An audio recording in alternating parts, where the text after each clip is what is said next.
This is the first part of the supplementary video explaining the solutions to exercise 2.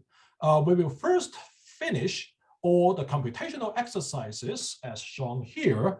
Then we will turn to the theoretically important exercises and discuss how to justify the steps of computing the limits. Let's continue with where we stopped in class. So we finished number 20, and now let's deal with number 27.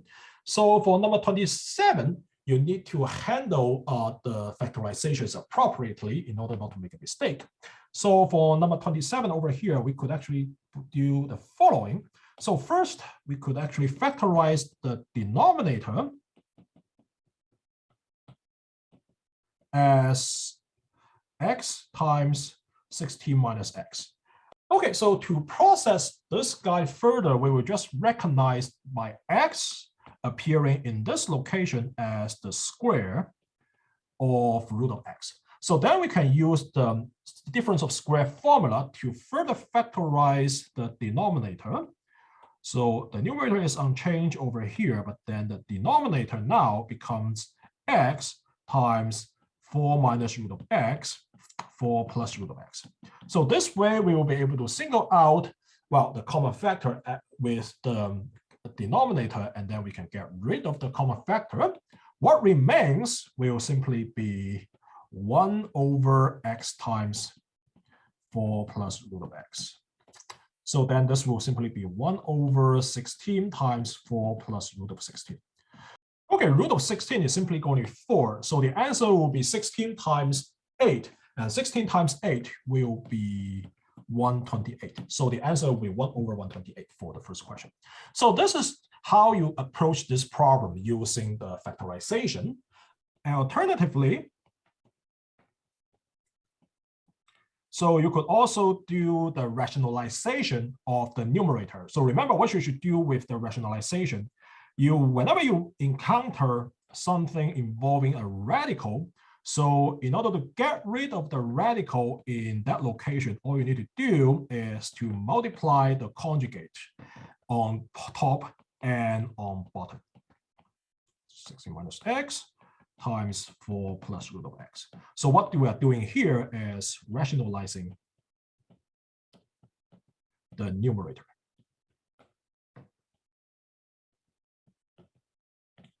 Okay, so after multiplying this conjugate, I will see a factor 16 minus x in the numerator, and then this will be a common factor shared with the denominator, and then this factor can be gone. So what remains is going to be the limit of x approaches 16 of 1 over x times 4 plus root of x. Well, you see that this is going to be precisely the same guy as here. So then, yeah, the rest steps involves the same arithmetic, and you will get 1 over 128. Okay, so this is number 27. Okay, so for number 28, the factorization of the numerator is pretty easy. Well, the problem is actually how to deal with the factorization of the denominator. And here is the trick. The trick is actually to view x squared as a variable y. So you will have got the denominator now becoming y squared minus 3y minus 4. And this guy can be factorized as y minus 4, y plus 1. And then you plug back in x squared. So that's where you get x squared minus 4, x squared plus 1. All right. So x squared plus 4 can be factorized as x minus 2, x plus 2. And then together with x squared plus 1 over here, so we will be able to do the complete factorization of the denominator. All right, so now let me actually work out the solution. So this is going to be the limit of x approaches 2. Well, this will be x minus 2 squared on top. And at the bottom, so let's actually skip the y variable change and directly write it as x squared minus 4 and x squared plus 1. Okay, so then we could further factorize the denominator as x minus 2, x plus 2, and then together with the x squared plus 1 outside. And this will be canceled out. So the x minus 2 factor will be canceled out with the square on top.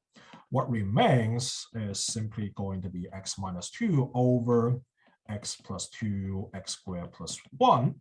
All right, so plugging in x equals to 2, I get 0 over 2 plus 2, 2 squared plus 1, and then the answer will be 0. So I don't really care what the denominator is. Well, as long as it's non-zero, that's enough. Okay, so but the comment is make sure the denominator is non-zero. So that's important. So if you find a 0 in the denominator, so this means you have a 0 over 0 type limit again, and then you need to use other methods to transform this indefinite limit into something definite. All right, so this is number 28. Now let's work out number 17. So for number 17, there will be two ways. So the first way is to use expansion. So you could actually perform the computation as follows. So we just multiply r minus 5 plus h squared, and using the binomial theorem, you will see that this is going to be 25 minus 10h plus h squared. And then minus 25 outside divided by h. So this positive 25 and minus 25 will be canceled out. So what remains is going to be the limit of minus 10h plus h squared over h. Okay, be very careful over here. So here you will see that h is a common factor of both the numerator and the denominator. But then when you try to perform the cancellation, it will be wrong to simply cancel out the first guy over here. I'm seeing a lot of such kind of mistakes in the past teaching of 1500. So when you are trying to canceling out the numerator with the denominator, make sure you apply the division to every single term in the numerators. This means the h in the denominator is not just canceling out with the first h over here. It will also cancel out another copy of h in the second step. So please make sure you do not make such a mistake. Such a mistake is regarded as abuse of algebra, and you will suffer no partial credit penalties in the test if you write that. All right, so after this cancellation, what you will get is simply going to be the limit of minus 10 plus h. And now you can plug in h equals to 0 to conclude that the answer will be minus 10. All right, so this is the way of handling this problem by expansion. Alternatively, you could use the difference of square formula to factorize the numerator. So notice that the top is precisely going to be minus 5 plus h squared minus 5 squared. So this can be factorized as minus 5 plus h minus 5 minus 5 plus h plus 5. So just like a squared minus b squared equals to a plus b, a minus b. Yeah, so you could actually use this way to handle the numerator. So that way we get minus 5 plus h plus 5 and minus 5 plus h minus 5 on top. And then denominator we get h. So that way we see that first minus 5 over here is canceling out with the positive 5 later. And so the numerator will simplify as h times minus 10 plus h. And together with the denominator over here, so you could see again very clearly, so that if you want to cancel it out with the h over here, so that what you will get is the limit of minus 10 plus h. So as h approaches 0. Okay, so that way you get the same answer, minus 10 over here. Okay, so this is number 17. Now let's look at number 18. For 18, you could actually do it also in both ways. Well, the first way is simply to use the binomial theorem to handle the numerator. So just recall that a plus b to the cube power. So this is simply going to a cube plus 3a squared b plus 3ab squared plus b cube. So you could use this formula to handle the 2 plus h cube. Let me actually use that. So what I will be getting from the binomial theorem will then be 2 to the cube power plus 3 times 2 squared times h plus 3 times 2 times h squared, and then finally plus h cube. So that's what I get from the binomial theorem. And then I need to supplement the minus 8 to complete the numerator. And then the denominator is simply h. So then now notice that 2 to the cube is precisely 8. And then This will cancel out with the -8 at the bottom. And what remains over here will be an expression that is divisible by h.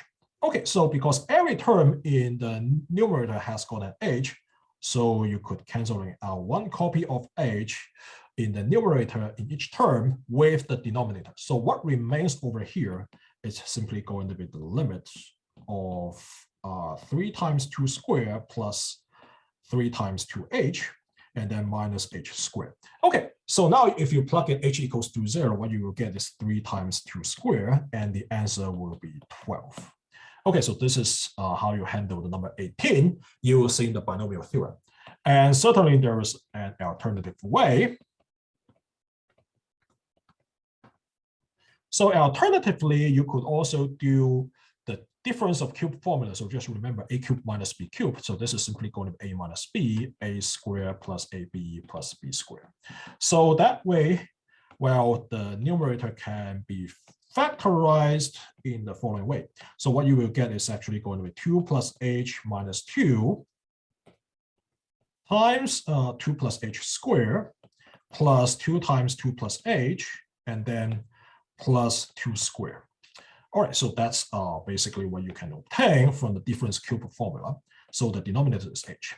Okay, so let's see what we can do for the numerator. So 2 and minus 2 cancels out from here. So what remains for the first factor is a singleton h. But this single h can be canceling out with the denominator. So only the second factor survives. And then what we get is simply the limit of 2 plus h squared plus 2 times 2 plus h, and then plus 2 squared.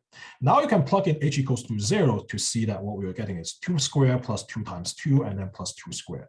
And the answer will be the same, namely 12. So in the test, either way works. So you could write it in using the first way, you can write it in the second way. It really doesn't matter that much. Okay, so this is number 18. Now let's look at number 22. So if you plug in u equals to 2, what you will get in the numerator is going to be a root of 4 times 2 plus 1 minus 3. That will be a root of 9 minus 3, and the answer will be 0. And the denominator is also 0. So this means you have got 0 over 0 type.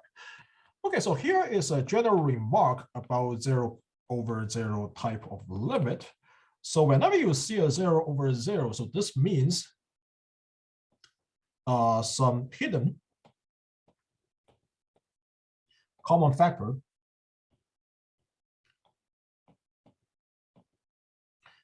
exists for the numerator and the denominator.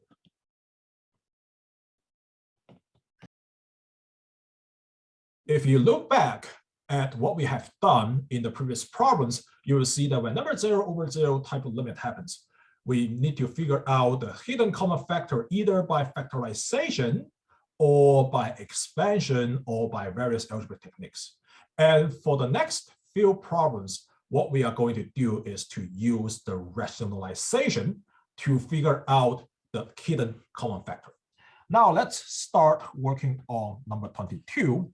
So for number 22, well, you see the radical in the numerator, and moreover, you check that it's going to be 0 over 0 type. So that means rationalization will work. So now let's rationalize the numerator. So remember what we should do. So all you need to do is to multiply both on top and on the bottom by the conjugate of the radical expression.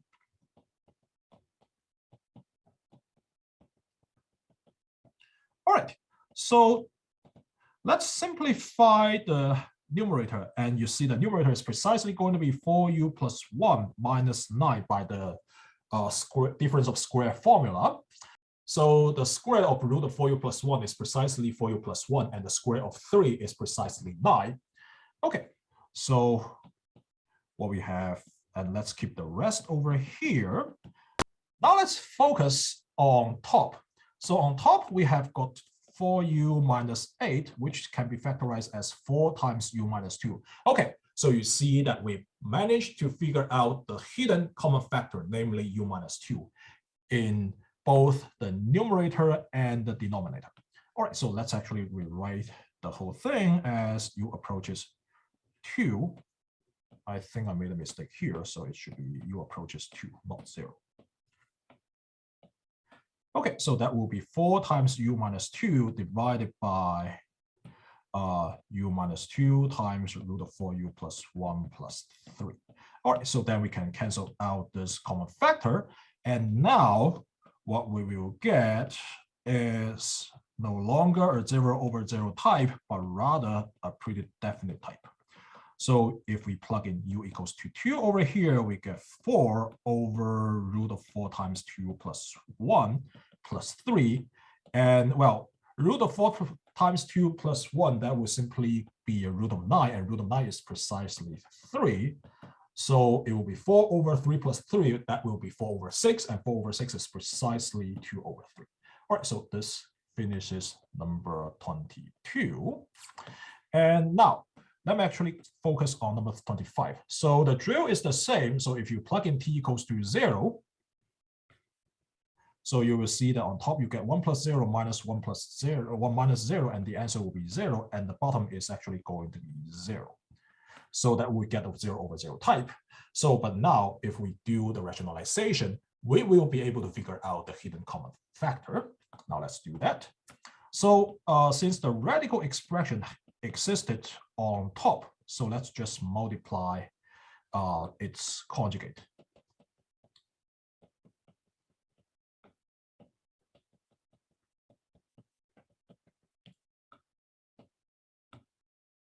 All right, so that's basically what we are getting at. So after the first step, so this is just the conjugate of the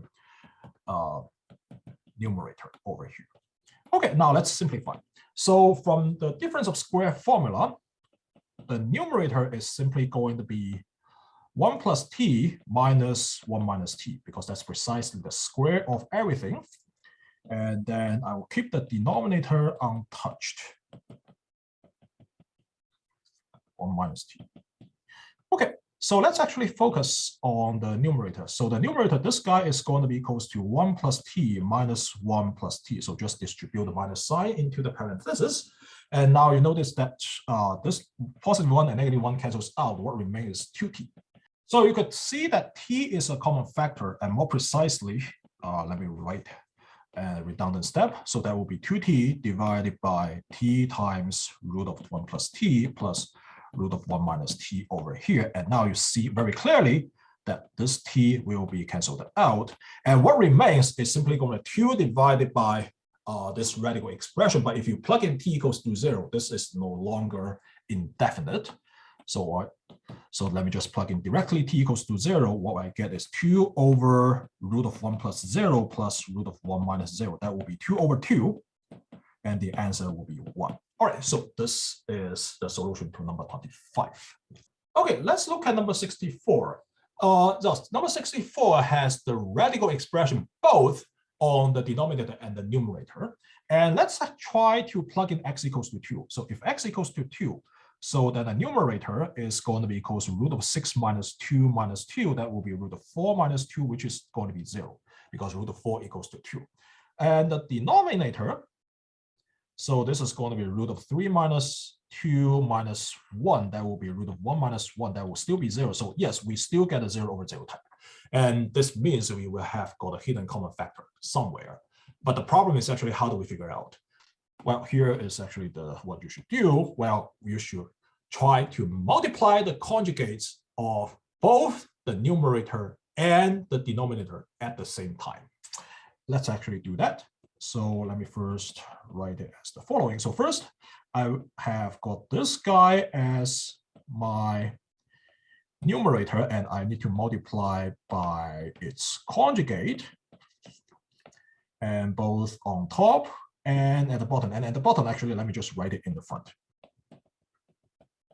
All right, so then I have also this denominator here. And let me actually just also multiply with its conjugate both on top and at the bottom. And let's see what we have. So in the numerator, the first term is simply going to be 6 minus x minus 4. So that will be the product of the first two factors. And then I will just leave the third factor over here untouched. Okay, for the denominator, I will leave the first factor untouched. But then I will just multiply the second and third factor. So that will give me 3 minus x minus 1. Okay, let's simplify a little bit. So 6 minus x minus 4, let me actually look at what this guy is. So this is simply going to be 2 minus x. And 3 minus x minus 2, okay, so this is another 2 minus x. So what we are getting at is 2 minus x times root of 3 minus x plus 1 divided by root of 6 minus x plus 2 times 2 minus x. And now I can get rid of this common factor. So you see, this is how we figure out the hidden common factor. Once we get rid of the common factor, we see that what remains, namely this fraction, well, if you plug in 2 inside, it will not be 0 over 0 anymore. It will give you a definite number. So let's do that. So that I will just plug in x equals to 2. What I will get is root of 3 minus 2 plus 1 divided by root of 6 minus 2 plus 2. Well, the numerator simplifies to 1 plus 1. The denominator simplifies to 2 plus 2 because root of 4 equals to 2. So what I will get is actually 2 over 4, and the answer will be 1 over 2. So that will be number 64. So for this problem, you need to rationalize both the numerator and the denominator. Okay, so before continuing with the next set of problems, I would like to supplement an exercise, well, that appeared as the test problem in the last semester. So in the last semester, students were asked to compute this limit in the test. So the limit is actually going to be 1 over x plus 1 minus 2 over x plus 1 times root of x plus 5. Okay, so if we want to directly substitute x equals to minus 1 in, so then you get 1 over x plus 1 will approach 1 over 0. Well, if the x is approaching minus 1 from the right, then 1 over x plus 1 will approach 1 over 0 plus, and this is actually going to be positive infinity. But on the other hand, the second guy is 2 over x plus 1 root of x plus 5. So this is also going to be approached to 2 over root of minus 1 plus 5 times 0 plus. So that will still be like something like 1 over 0 plus. And everything has to be encoded because these are not actual numbers. All right, so then this is actually going to give us positive infinity. Okay, so but if we were dealing with the summation of the first fraction and the second fraction, then we can safely say that it will be plus infinity, and that will simply be infinity. Well, two large numbers summed together will still be a large number. But unfortunately, we are dealing the difference. So this means we have got an infinity minus infinity type. So you have got the difference of two large numbers. And difference of two large numbers, they can be anything. It can be large, it can be negatively large, and it can also approach to any fixed number. So this is why infinity minus infinity is also like an indefinite type. Okay, so here is the drill of handling all infinity minus infinity type. So you always attempt to transform infinity minus infinity type to either 0 over 0 type or infinity over infinity type. So it's much easier to handle the fractions. Well, in case you're allowed to use L'Hopital's rule, you can simply use L'Hopital's rule. If you're not allowed to use L'Hopital's rule, then you can use algebra. So anyway, so it will be easier to handle the fractions than to handle the differences. In order to perform this transformation, we should write everything over here as a simple fraction. So this means I need to rewrite my first fraction, 1 over x plus 1, as 1 times root of x plus 5 divided by root of x plus 5 times x plus 1. This way, the first fraction will have the same denominator as the second fraction. And now we can combine these two fractions together. So what we are getting at is simply this guy. So 1 times root of x plus 5 minus 2 on top, and x plus 1 times root of x plus 5 at the bottom. Okay, so if you plug in x equals to -1 over here, you will see that the top is going to -1 plus 5 minus 2, and this will be 0. And the bottom will be x plus 1, -1 plus 1, root of -1 plus 5. This will be 0. So this is going to be 0 over 0 type. So we need to try to find the hidden common factor over here. And now you see that this is going to be a radical expression, so that we could try to rationalize it by multiplying its conjugate. So that's what we should do. So keep the top over here, and then we multiply the conjugate on top and at the bottom.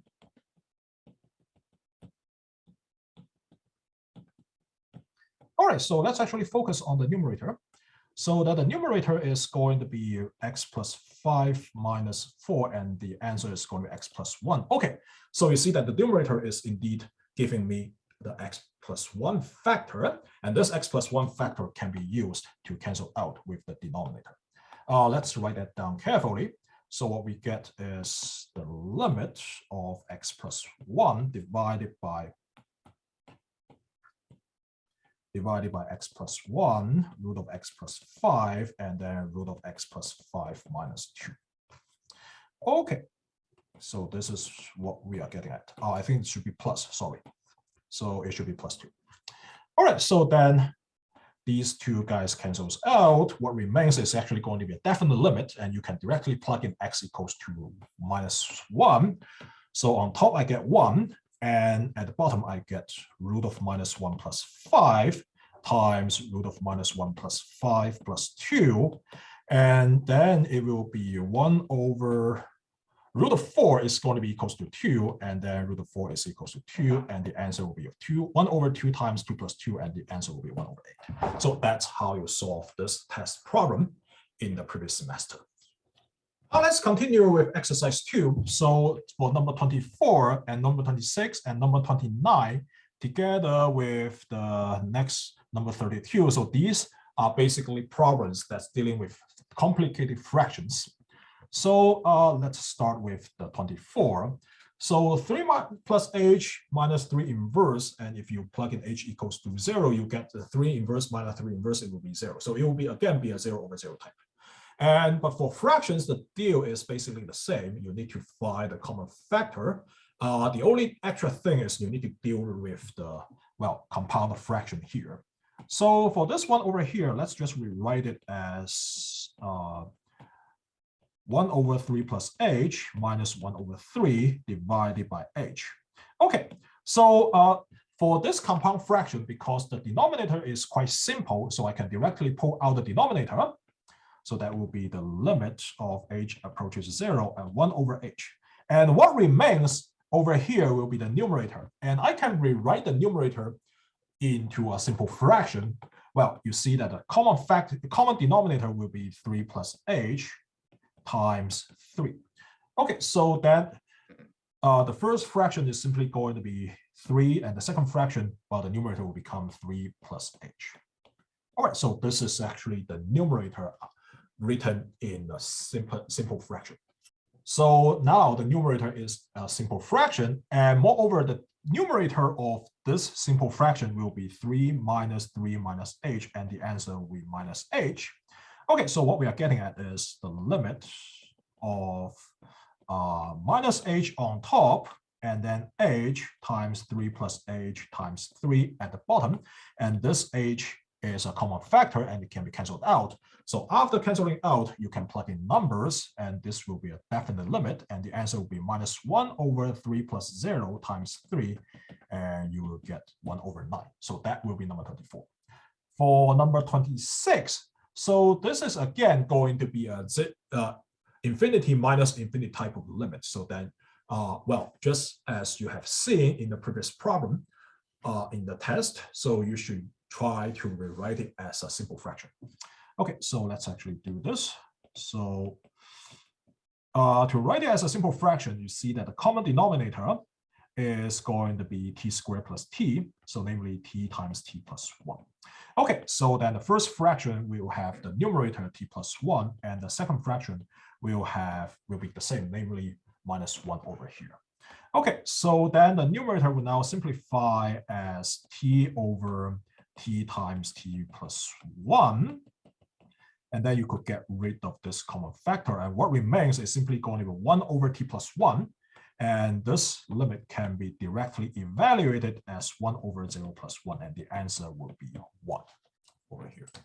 Okay, so you see that number 26 is again the type of infinity minus infinity. And then we transform it into 0 over 0 type. And then find the hidden common factor. So, well, of course, for this one over here, the common factor is no longer hidden actually, so that you can find it explicitly. All right, so number 29 is just a simplified version of the test problem. So we could actually do in this way similarly. So we just rewrite everything as a simple fraction. So the common denominator will be t times root of 1 plus t. The first fraction, I don't need to do anything about it. And for the second fraction, I need to supplement this root of 1 plus t. Okay, then we can actually do the rationalization as we have seen. So it will be 1 minus root of 1 plus t, 1 plus root of 1 plus t, and divided by t times root of 1 plus t. Times 1 plus root of 1 plus t. Okay, so then the numerator is now becoming 1 minus 1 plus t, and then this can be further simplified as 1 minus t, and the answer will be minus t. So the numerator will be minus t, and the denominator will be t root of 1 plus t, and 1 plus root of 1 plus t. So we see the common factor t canceled out here, and now we can plug in numbers to get minus 1 divided by root of 1 plus 0 and 1 plus root of 1 plus 0. Now this is simply going to be minus 1 over 1 times 1 plus 1, and the answer will be minus 1/2. All right, so this is number 29. So number 32 is again a compound fraction, but if you plug in h equals to 0, you get the numerator to be 0 and the denominator to be 0. So that's going to be a 0 over 0 type. And to deal with the compound fraction, well, we just need to rewrite it as a simple fraction. But again, because the denominator is already a simple fraction, so we can directly kick it out as 1 over h. And then we will just deal with the denominator over the numerator over here. So for the numerator, we need to rewrite it as a simple fraction. And the common denominator is clearly the product of x plus h squared with x squared. Okay, so that the first fraction with this common denominator will simply be x squared. Well, the numerator will change like this. And for the second fraction, the numerator will change into x plus h squared. All right, so we have a simple fraction here. And now all we need to do is to simplify this numerator. Well, you could do it multiple ways. You could do it either by expansion or by factorization. So I will skip the factorization because we have discussed a lot of problems. I will just do the expansion. Well, we could rewrite it. So let's actually focus on the numerator. So the numerator is simply going to be x squared minus x squared plus 2hx plus h squared. So this will be x squared minus 2hx minus h squared. And this x squared is canceled out. And what remains over here is going to be minus 2hx minus h squared. And you can factor out an h. So this will be h times minus 2x minus h. All right, so this is what the numerator is becoming. So at the end of the day, what we get is going to be 1 over h times my numerator obtained above, and then divided by my denominator over here. Okay, so you see that this h cancels out with the denominator term over here, and what remains will be a definite limit, and then you could actually plug in h equals to 0. What we are getting at is going to be minus 2x minus 0 divided by x plus 0 squared times x squared. Okay, so what we have here can be further simplified as minus 2x divided by x to the 4th power, and the answer will be minus 2 over x cubed. right. We will see this limit probably again when we discuss derivatives. So the remark I should provide is, this is precisely the derivative of 1 over x squared. Yeah, so this is precisely what this limit is. So this concludes the part with the compound fractions. And for the rest of the 4 problems, we should deal with the absolute values. And before doing that, let's just recall a little bit about the absolute value, basic knowledge about the absolute values. So just recall. So absolute value of y is going to be equals to y itself if y is greater or equals to 0, and if y is negative, so that will be, you need a negative sign over here. Okay, so whenever you're trying to deal with the limits involving absolute values, so the standard technique is to consider one-sided limits.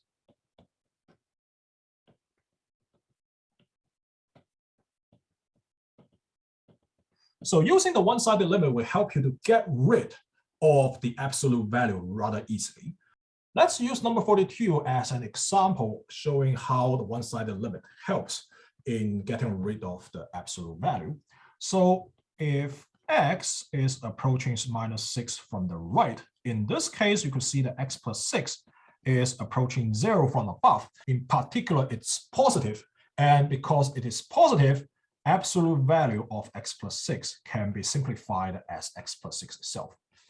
So that's how you handle the absolute value in this problem.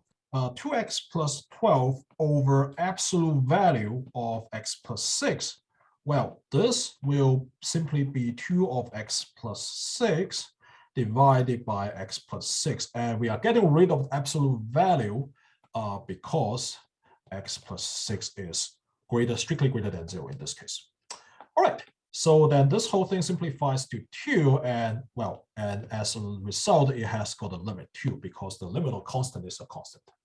Okay, so this is the right-hand limit. On the other hand, as x approaches -6 from the left, well, x plus 6 will now approach 0 to the left. So in this case, well, 2x plus 12 divided by absolute value of x plus 6, this is now going to be 2 of x plus 6, or 2 times x plus 6 divided by negative of x plus 6. And this is because in this case, x plus 6 is strictly less than 0. So then you can get rid of them. Actually, you get -2, and then, well, -2 will have the limit -2 because it's a constant. So you see that the left-hand limit does not equals to the right-hand limit. So the conclusion is the limit of x 2x plus 12 divided by absolute value of x plus 6. So this limit does not exist as x approaches -6. All right, so this concludes the discussion to number 42. Okay, so for number 44, yes, you do see an absolute value over there, but it really doesn't matter, and there's no ambiguity of this absolute value. This is simply because as x approaches -2, so as x is sufficiently close to -2, well, in particular, x will be strictly less than 0. And because x is strictly less than 0, so absolute value of x will be -x. So using this, we can simplify our fraction 2 minus absolute value of x divided by 2 plus x. Well, this is simply going to be 2 minus negative x divided by 2 plus x. And this will be 2 plus x divided by 2 plus x. And this is going to be 1. And as x approaches -2, well, what we have is a constant 1. And this constant 1 will have the limit 1. So the conclusion is the limit of 2 minus absolute value of x divided by 2 plus x, x approaches -2. So this is going to be positive 1. All right, so this is number 44. So for number 45 and number 46, you see that this is going to be the limit of the same function, but then you need to worry about the left-hand limit and the right-hand limit at the point 0. Okay, so for the first one, as x approaches 0 from the left, in particular, x is less than 0. So absolute value of x will be simplified as minus x. Therefore, my function 1 over x minus 1 over absolute value of x, this is going to be equals to 1 over x plus 1 over x, and the answer will be 2 over x. Okay, what happens when x approaches minus 0 from below? So 2 over x will simply be approaching 2 over 0 minus in code. Well, this means you have got a positive number divided by a very small negative number, and the answer will be minus infinity. So the conclusion is, well, the limit is minus infinity.